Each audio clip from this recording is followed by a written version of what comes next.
Afternoon, everybody. Christian here. Today is, let's see, the 2nd of January 2024. It's also my anniversary. 26 years, my wife tells me. Okay, so I have a prophetic word to share with you. That's why I gave you the date.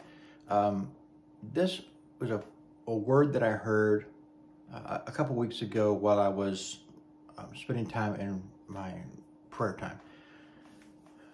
The word that I heard was, keep your face between your knees.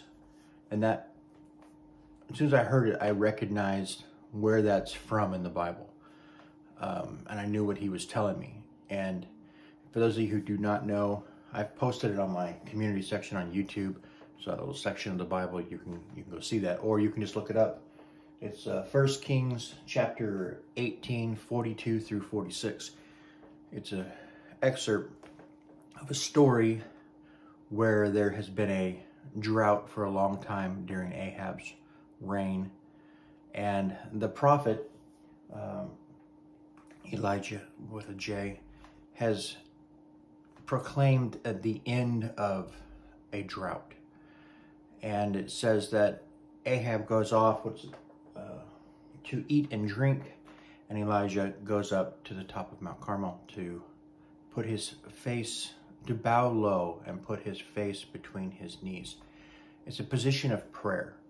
And he's praying, and he sends off his servant to go look over the great sea and look for the clouds that are going to be coming to bring this rain. And the prophet sits in this position, and his servant goes and looks, and he comes back, returns, and says, I see nothing. And the prophet tells him, go look again 7 times. And so he returns to go look for this evidence of a change in condition, where you've gone from a drought to, no longer a drought, plenty of rain. And eventually he repeats back what the prophet proclaimed would be, and that is the evidence of the thing, though it's a very small evidence. However, it's, of course, we know the story, it's a very, very powerful storm that ends up showing up, great amounts of rain, and then there is this hand of God placed on this prophet. He outruns or overtakes Ahab, who was riding a horse, and then, of course, he beats him in his chariot, right, on foot. So this is what the Lord is speaking to me when he says, keep your face between your knees. He's saying, okay, regardless of the evidence around you, I want you to stay in this position of prayer.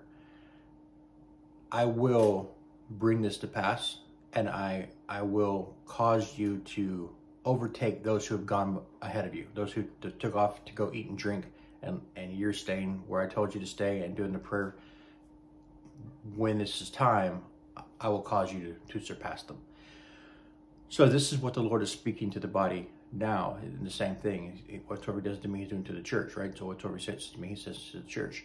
And it is to remain in your prayer posture. The thing that God has told you will happen. The evidence will change. That's all I have for you.